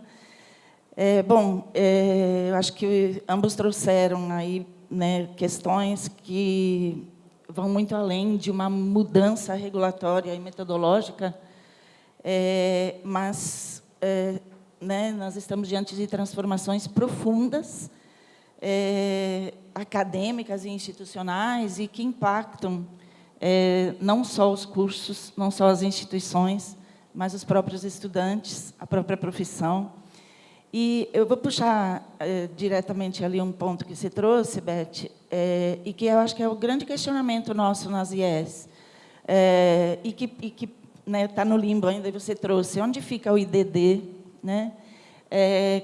Como é que fica o CPC, o IGC? Então, acho que a gente está no limbo um pouco nisso ainda, né? E essa é a grande questão nossa, com esses dois ENADs, né? Medicina, ENAMED e licenciaturas. Como é que fica essa questão dos insumos, né? Que é esse ecossistema de gestão todo que é avaliado, né? Então, acho que é uma questão aí, não sei se vocês têm já tem algum cheiro aí de como vai ficar isso, porque a gente está no limbo. Isso aí é um exemplo daquilo que eu falei para vocês da portaria que vale mais do que a lei, do decreto que vale menos do que a resolução. O CPC sumiu, o IGC sumiu, o IDD sumiu, ninguém mais fala nisso. a conversa que eu ouvi. E aí é o seguinte, a gente também tem que dar loas às séries, né? A Marta entrou lá e, do jeito dela, ela conseguiu botar uma ordem na lojinha, que aquilo estava uma confusão danada, era EAD para um lado, medicina para o outro. Ela botou uma regra, você pode concordar ou não, hoje tem uma regra, e você pode judicializar. Mas acabar com o CPC, com o IDD e com o IGC é revogar os sinais sem a gente ser comunicado disso. Porque acabou, ninguém mais vai falar desse assunto. Então, nós é que temos que nos mover. E aí, Henrique, acho que você, que é uma pessoa organizada, que teve muita experiência tendo participado lá do MEC, da gestão do Ministério, você pode ajudar muito nessa direção. Beth, desculpa, Beatriz, posso? Claro. Então, claro. Obrigado, Beth. Obrigado. Bom, vamos lá. Aqui, o IDD e toda essa, eu vou dizer uma palavra fora do protocolo, mas essa sopa de letrinhas que envolve os indicadores e conceitos, o IDD ele é fundamental para entender onde nós saímos, onde nós chegamos, né? Com o aluno que você mencionou, as privadas, com fins, sem fins, com fins, aberto, capital fechado, comunitário ou não comunitário, tal, ela pega um aluno diferente do setor público, né? Do Sistema Federal de Ensino, que é mantido pelo MEC, com os recursos do Ministério da Educação, do Tesouro, que vem do bolso de toda a população brasileira. Então, ele já pega um Enem diferente, um aluno que vem com uma esteira de formação diferente, socioeconômico totalmente diferente, até mesmo antagonista àquele que vai fazer um curso de licenciatura numa instituição privada, geralmente noturno, que trabalha e que vai enfrentar outras dificuldades no seu processo de aprendizagem, diferentemente do aluno que já chega quase que preparado, pronto, ou numa esteira de melhor formação.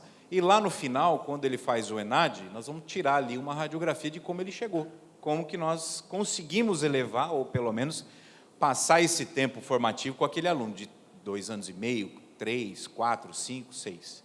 Então, a gente precisa desse indicador. Agora, é o que eu falei antes, o que a regulação fará com esse indicador, aí os sinais não podem entrar, os sinais não entram, entendeu? Então, isso era uníssono.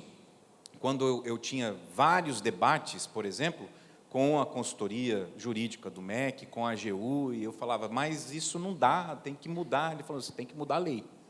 Então, você deixou uma provocação para nós aqui hoje, que eu acho que é extremamente válida. Então, nós temos um instrumento aqui, através das confederações, das associações nacionais, né, que temos legitimidade, inclusive postulatória, no ambiente judiciário, mas antes disso, enquanto cidadãos, presidente Janguier, a Beth deixou uma provocação fundamental. Nós temos também uma obrigação, enquanto cidadão, de postular mudanças legislativas. E eu acho que é um momento adequado de nós apresentarmos aos presidentes, aos candidatos, aqueles que vão postular cargos eletivos, de falar assim, olha, nós entendemos que precisa mudar e esse é o compromisso que nós queremos que você faça conosco. E, a partir daí, trabalhar por essas mudanças. Eu acho que esse é um caminho bom. Queria pegar uma questão também que vocês trouxeram, eu acho que é para a gente olhar para a questão da proficiência, né? Tanto no ENAMED como nas licenciaturas, né? com o ENARE e a Prova Nacional Docente, o PND, como é que a prova, né? Que mede conhecimento cognitivo, garante a proficiência da atuação, de fato, né, do professor, do médico. E olhar para as DCNs, né, as grandes mudanças que a gente teve nas DCNs, da medicina, e as DCNs das licenciaturas, que ainda estão em consulta pública, né, mas as mudanças profundas nas DCNs, e, no caso de medicina, que trazem a questão tanto de avaliação, né, contínua, aí, a questão do autocuidado, o cuidado com o paciente.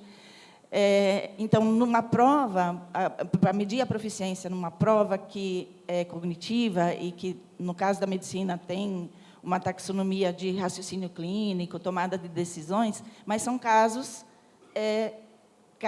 prontos, casos trabalhados, né, que o aluno pode ir muito bem ser proficiente e dar conta de responder esses casos, mas a atuação médica, a gente sabe que ele tem que montar o caso, né? Então, a capacidade de escuta, de fazer as perguntas corretas para montar o caso, é muito diferente. Essa questão da proficiência, tanto no ENAMED, como nas licenciaturas, que trouxe uma coisa que foi nova para a gente, né? Que é a proficiência 1 e 2. Né? Divide a proficiência em 2 níveis. Queria ver como é que vocês olhem para isso, estão olhando para isso, o que vocês nos dizem em relação a isso? Olha, Bia, essa questão da proficiência, no ENAMED, Xanã me corrija se eu estiver errada, houve muita crítica sobre a forma como as perguntas TRI foram colocadas com peso nos exames. Né? Então, eram professores muito experientes, gente muito sênior, que disse o que um aluno recém-formado, deveria saber. É deste mínimo das TRIs que sai a nota da proficiência ou da não proficiência. Como não há o cálculo dos intervalos de confiança, e aí eu aproveito para responder a pergunta do Pegas, que é a mesma coisa, por que você pode ter um curso 1 e um curso 5? Porque o intervalo de confiança, dependendo do tamanho da turma, você pode ser nota 1, 2, 3, 4 ou 5. Tem intervalo de confiança de 78%, dependendo do tamanho da turma. Né? E foi lido erradamente no ENAMED que as turmas do Mais Médicos são ruins. Não, elas são jovens. Elas são cursos que não são maduros ainda.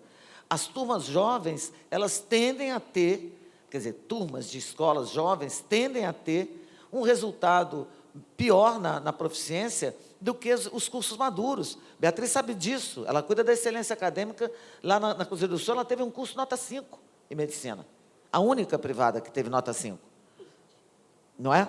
Então, ela sabe disso. É um curso maduro, professores maduros, alunos bem recrutados. Né? Então, esse conjunto é que faz esse caldo.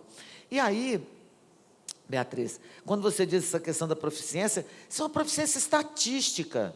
Eu ouvi de uma pessoa, que eu não vou dizer quem é, porque eu gosto muito dela, dizendo assim, eu aconselhei a nota de corte em 6, porque eu acho que pelo menos 60% o médico tem que saber para se formar.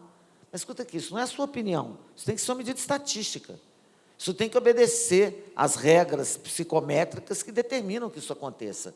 Você entende? Então, essa proficiência para mim, 1 e 2, por exemplo, vocês acham que a proficiência 1 do ENAD das licenciaturas, ele é proficiente?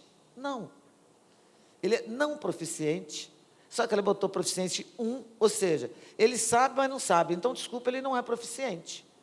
Né? Mas, para não dar aquele problema que deu no ENAMED, você viu, o anúncio foi quietinho, todo mundo low profile, eu já tinha reclamado, falei, foi uma falta de respeito que vocês fizeram conosco, deixar a gente 2 horas esperando, todo mundo cozinhando aquele mau humor, aí depois eles entram rindo, o que a gente já sabia, porque a gente leu no G1.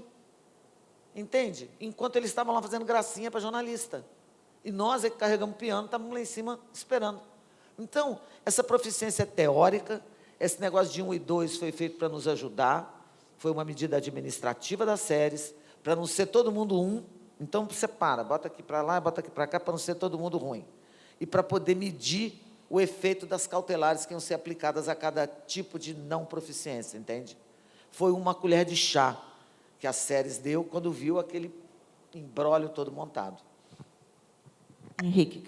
Vou pegar o gancho aqui da Beth, que ela mostrou 2 termos muito importantes. Né? Primeiro, é uma proficiência, até vou ir um pouco além, Beth, administrativa. Né? Não só estatística, mas é uma proficiência administrativa. E aí, quando a gente olha, tanto nas licenciaturas quanto na medicina, é um questionamento fácil de se resolver, ou pelo menos de trazer mais luz para o debate, no sentido de elucidar. O aluno, ele tem conhecimento que ele é proficiente? O aluno não vai ter a noção de que ele é proficiente, porque ele confia no contexto da formação dele. Conselheiro Celso, um grande abraço, vi você aqui agora. Né? O aluno está confiando no contrato que ele tem com a instituição de ensino, que ela vai empregar as melhores práticas técnicas laboratoriais, de prática, de licenciatura, de diretriz, de matriz.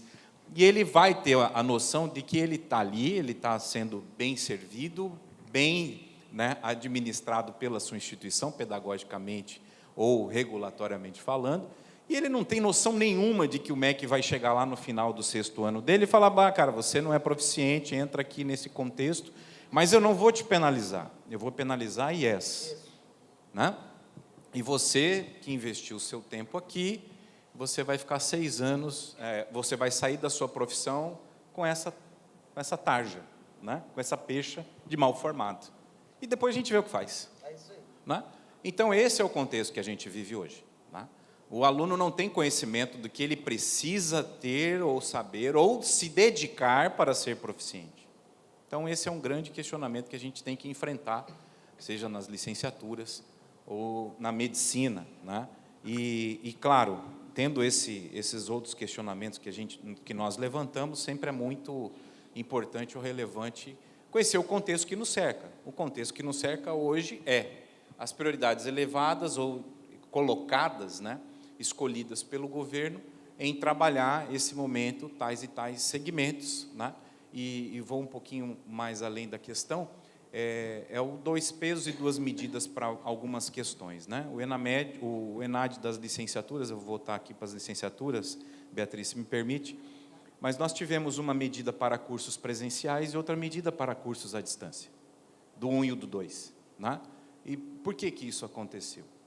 Ainda não conheço, não sei da resposta em si. Por que a medida para os cursos EAD 1 e 2, eles estão sendo fechados e os presenciais não? Né? Ah, mas o decreto proíbe agora o EAD. Né? Sim, proíbe, mas existem cursos em andamento, né? Existem cadastros ativos, né? Que a gente tem que se preocupar também com esse tempo de transição ou até mesmo de modificação dos parâmetros que são colocados a nós. Queria completar uma coisa aqui rapidinho, Beatriz, em relação a essa coisa que o Henrique falou, que é a história do compromisso do engajamento do aluno, que foi um tema muito abordado nessa história da ENAMED. O aluno foi fazer o ENAD, esperou passar o tempo e foi para a praia. Ele não foi lá fazer uma prova de verdade. Né? Porque, embora a gente diga que é componente curricular obrigatório, ele não está no histórico. Então, o projeto de lei que o MEC mandou para o Congresso, que está lá andando a passos de cágado, diz isso, que a nota do ENAMED vai para o histórico escolar.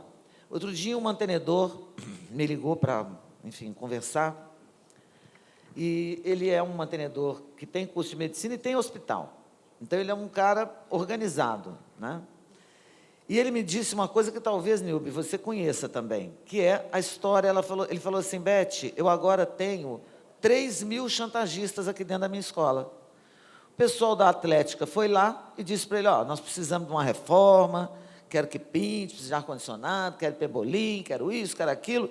Ele falou, eu não posso fazer isso nesse semestre. Vamos, então, boicotar o ENAMED. Bom, na mesma hora apareceu o pebolim, pintou tudo, arrumou tudo. Por quê? Porque se o cara boicota o ENAMED antes disso entrar no histórico dele, nós estamos perdidos. Você entende? Antes não, agora sim, pior. E sem método, sem critério. Obrigado. Chegaram 2 perguntas aqui. Uma, existe algum debate no CNE com séries sobre as instituições de ensino superior municipais que ofertam curso como medicina e estão fora das regras do MEC e a sua supervisão, porque elas têm autorização do Conselho Estadual de Educação do Estado? Pergunta da Nilbe. Nilbe, oi. Bom, não tem. Ativamente, não há. Existia uma proposta de construção de uma comissão dentro do Conselho. Essa comissão, acredito até que foi constituída, né? Foi criada, mas não está ativa, de diálogo permanente entre entes federativos, né? Sistema federal, estadual e alguns municipais. Então, não há, assim, ativamente no Conselho. E claro, aí tem todas essas dificuldades das instituições tidas também como especiais, né, pela Constituição, que cobram mensalidade, mas são mantidas pelas prefeituras ou por fundações vinculadas. E existe uma complexidade grande nesse contexto da regulação e da atuação da instituição. Mas o Conselho Nacional também ele tem a sua atribuição e a sua competência. Então, o que a gente pode trabalhar em cooperação, né? Cooperação com esses sistemas. E geralmente, assim, é nítido, ou pelo menos assim eu conheço, do que eu venho trabalhando esses quase 4 anos lá, é que não há esse diálogo efetivo. E quando aconteceu algumas aproximações, ela esbarrou na competência, né? Então, a gente pode falar o que a instituição pública ou mantida pelo poder público municipal ou estadual pode fazer. Nós podemos dar orientações, diretrizes. O instrumento de avaliação trabalha como cooperação. E quando exacerba, assim, vai lá, né, alguma coisa acontece de errado, o correto é procurar as instâncias, né, sejam elas investigativas, de alguma questão judicial ou até mesmo contra as leis educacionais com respectivos órgãos, sejam eles municipais ou estaduais ou federais, quando é o contexto, por exemplo, da medicina, que muitos sistemas estaduais abriram nesse período, nesse vácuo, e foram abrindo por ato próprio, né? E muitas delas sem também avaliação, e aumentaram vagas, abriram campos, né? E isso muitos estados, né, sofreram quanto a isso. Aí isso é uma questão que vai para as autoridades competentes, Ministério Público, etc. Tem uma outra questão aqui. Na visão de vocês, né, pergunta para ambos, quais devem ser os pilares inegociáveis de uma nova lei dos sinais, escrita pelo próprio setor privado, para blindar a iniciativa livre e garantir uma autorregulação eficiente? A pergunta da Cibele Schwelter. Bom, Cibele, eu acho que, primeiro, é inegociável a nossa autonomia. A autonomia que nós temos e que não é respeitada nunca. Eu não estou dizendo autonomia universitária, não, estou dizendo autonomia acadêmica. Esse é o nosso principal pilar. É sobre a nossa autonomia acadêmica que nós vamos construir um sistema de avaliação que valorize, de fato, o que nós fazemos dentro das nossas escolas. A segunda coisa que eu acho que é inegociável é o respeito estrito às leis, às normas. A regulação tem que ser previsível. Eu não posso criar uma portaria hoje e dizer que ela entra em vigor daqui a 5 meses. Eu planejo o meu ano. Aliás, eu planejo meus próximos 5 anos. Eu não planejo mês que vem. Isso é coisa de amador, nós somos profissionais. A gente está olhando pelo menos 5 anos para frente, né? E acertando. Não bateu no primeiro, você vai lá, já bota o quinto lá, no que seria o sexto, e começa a fazer as medidas que vão mitigar. Nós somos profissionais, então é inegociável essa coisa de resolução valer mais que decreto. O decreto diz uma coisa, mas a resolução 4 vai dizer outra, que a Folha de São Paulo quer. A terceira coisa inegociável, que eu acho, é que nós precisamos nos unir. Quer dizer, o coletivo, toda vez que a gente for avaliado igual, a gente deveria ter oportunidade de se reunir, este grupo, e fazer esse debate com autoridade regulatória, que é o que você faz quando você tem uma agência reguladora. Você tomou tinta aqui, vai todo mundo lá na agência reguladora e resolve o problema daquela tinta que a gente tomou. E hoje a gente não tem isso. Eu diria que com essas 3 coisas, nós iríamos ser muito fortes, sabe? E aí, não tem nada a ver com a pergunta, quero dizer a vocês, e tenho dito para todo mundo com quem eu falo sobre a Conferem, eu quero que a Conferem seja uma trincheira, como a CNI é. Eu estou brigando com o SESC e SENAC para pegar de volta o nosso dinheiro, que nós recolhemos 2% da folha e vão para lá, para eles depois abrirem uma escola na nossa porta e fazer dumping com o nosso dinheiro. Vou pegar esse dinheiro, parece, né? Tenho chance, a chance é pequena, mas todas as chances pequenas são as melhores, que devem ser observadas. Mas se eu conseguir esses recursos, nós vamos construir uma confederação forte. E aí, quando o ministro disser assim, 30% dos cursos privados são ruins, eu vou no Jornal Nacional, porque aí eu irei, porque eu serei importante, eu irei, 70% dos cursos privados são excelentes, ministro. Parabéns. É o que acabamos de dizer aqui, né? Ser pragmático, assertivo, unido, mas, acima de tudo, eu acho que o novo papel, ou pelo menos o texto que vai sair, ou nós vamos produzir, tem que enfatizar a questão da autonomia, ponto, está conferida, ali é direito nosso, é propriedade das instituições que foram credenciadas pelo próprio Ministério, ou seja, nós passamos pelo crivo da confiança, nós passamos pelo crivo, né, da análise preliminar do Ministério da Educação, nos conferiu atividade educacional, você pode exercer isso aqui. A partir de agora, você entra aqui nos parâmetros e siga. Até em regras outras, no ambiente do direito, aí, que nós conhecemos, tem previsibilidade. Até uma regra tributária tem um tempo de aplicação. A nós não, é o tempo de ontem, né? Para depois de amanhã você se vire e dê o resultado que espera. Então, na esteira do que foi falado aqui, nesse posicionamento, nesse ponto de vista, a união de todos, de todas as associações, de todos os mantenedores, o contexto das mantidas, né? A Confenem, a BMS, o fórum todo aqui representado das suas mais diversas associações, tem uma baita de uma fala, tem um espaço muito importante e relevante e que a gente precisa apropriar. Porque se nós não falarmos bem de nós mesmos e defendermos as nossas bandeiras, outros vão ocupar esse espaço e o microfone vai ser daqueles que são detatores, né, da boa iniciativa privada. Enquanto a gente dá palco ou, pela conveniência, mudamos de posição para agradar um ou para agradar outro no momento que a gente acha adequado. Não, a gente tem que ter um planejamento, nós temos que ter princípios e a gente tem que saber que a gente tem um lado e os outros têm outros, cada um defende o seu, mas nós estamos aqui unidos e fortes, é isso. Bom, sem mais perguntas e respeitando o tempo, eu queria agradecer, parabenizá-los e agradecê-los, né? Eu acho que vocês dois conseguiram lotar o auditório num sábado de manhã, com, enfim, sol lá fora, né? Então, então, parabéns a vocês e obrigada. Agradecer e parabenizar Janguier, né, por esse evento. Acho que o evento veio, esse evento, de novo, né, numa edição de muita força, né, muitas reflexões, muitas palestras fundamentais para nós, educadores, gestores. Então, parabéns ao Janguier, na presidência, e aos organizadores, né, o pessoal que liderou aí o comitê científico, Yara, Xanã. Parabéns, obrigada. E passo aos dois, novamente, ao Sartori e à Beth, para, se tiverem alguma consideração final. Eu queria agradecer esse domingo, esse sábado de sol, e vocês aqui ouvindo a gente. Quando puseram nós dois aqui de manhã, eu falei, é cilada.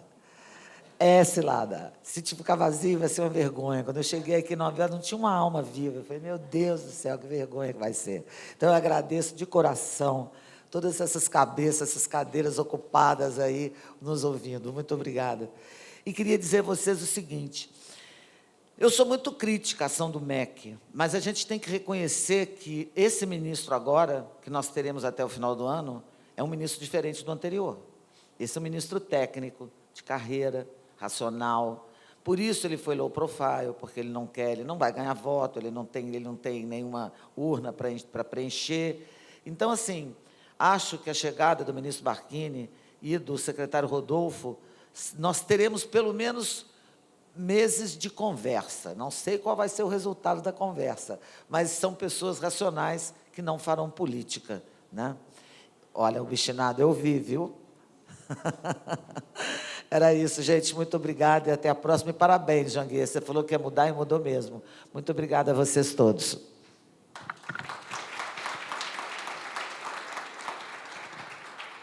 Bom, eu já achei que foi cilada me colocarem com a Beth, né? Apesar, num sábado, com um pouco de sol, né? Mas eu tenho aqui também que reconhecer a importância, né, dessa mesa, de todos aqui, coordenados, né, e coordenada pela Beatriz, a professora Beatriz. Fiquei muito contente, Paulo Xanã, com o convite, Yara, muito obrigado. Falar que estar com a Beth, ou dividir momentos com a Beth, né, é também interessante, instigante, né, porque a gente vai ganhando experiência, né, com o tempo, vai também ganhando cancha, ouvindo as críticas, que ela é dura, quando ela me critica bastante também, ela gosta de me criticar, mas aponta caminhos, né? E aí eu tenho também me aprimorado cada vez mais, né? Ficado assim mais bonito, mais esbelto, né? Porque a Beth também ela vai olhar todo o contexto, não só da regulação, mas da vida nossa como um todo. Então isso é muito importante, porque ela presta atenção nos detalhes. E a gente tem que saber, né, Janguier, que tem que ser obstinado nessa hora, coordenar e aprender com quem também tem experiência. E a Beatriz, são duas mulheres experientes no setor, são pessoas de extrema relevância e importância. A Beth, no Conselho, faz um trabalho muito importante, não só de apontar críticas, mas também de coordenar, né, debates importantes que são extremamente relevantes, assim como Cleonice, assim como Celso, que são nossos colegas conselheiros, o Paulo Fossati, que esteve ontem aqui, e particularmente fazer, até esses 5 segundos que me restam aqui, Beatriz, mas agradecer ao conjunto dessa experiência, né, que eu tive como conselheiro, né, que estou tendo como conselheiro. Esse talvez, eu e Beth, sejamos no último SEBESP dessa nossa designação quanto conselheiros. Não sei, não. Não sei também, né? Mas eu fico muito honrado de todo momento, ou todas as oportunidades, como Conselheiro Nacional de Educação, estive presente no SEBESP, estive presente em todos os convites que chegaram até nós, falar que, né, o Celso, que chegou agora, né, é calouro no Conselho, né, ainda tem muita, né, para agregar ao Conselho, né, e tanto eu quanto a Beth, mas levando em consideração, só fazendo esse fechamento de agradecimento pessoal, né, por estar exercendo essa atividade de importância, de poder ouvi-los, de poder atendê-los quando é possível e quando não é possível, conectarmos as necessidades. Falar que eu, conselheiro André e Beth, somos os 3 conselheiros que mais produziram nesse tempo de conselho, né? Foram 430 relatos até esse mês produzidos. Eu tive a oportunidade de presidir a Câmara de Educação Superior com o apoio da Beth, com o voto dela, então, para mim, é muito importante, Beth, esse teu reconhecimento. Ele me procurou e perguntou se eu, né, queria ser presidente. Você quer ser presidente? Eu falei, não. São vários, né, várias formas, várias frentes atuadas, de atuação. Então, nós tivemos um trabalho muito intenso, né, 1.200 pareceres relatados, uma luta diuturna, né, com o homólogo desses pareceres, né. Então, a gente monitora isso constantemente, são mais de 1.900 pareceres ainda a serem homologados pelo ministro de Educação, e colocando muita fé e esperança nos tempos melhores, né? O ministro Barquini assume, é um ministro técnico, a sua equipe é uma equipe técnica, da qual muitos eu já trabalhei, conheço, e são oportunidades, como eu falei, vamos usar o pragmatismo a nosso favor.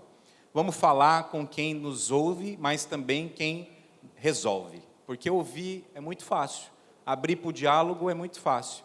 E o diálogo, ele é efetivo quando os diferentes se conectam e resolvem o problema. É muito fácil a gente dialogar com quem pensa igual e o espaço fica confortável. E a zona do desconforto é que nos fará ganhar dias melhores. Muito obrigado, Beatriz, mais uma vez. Fico muito feliz em poder ter tido essa oportunidade com você e com a Beth. Agradeço, em nome do presidente Janguier, essa oportunidade, a todos os colegas mantenedores, mantenedoras, funcionários, servidores, dirigentes de instituições de ensino superior privado. Obrigado.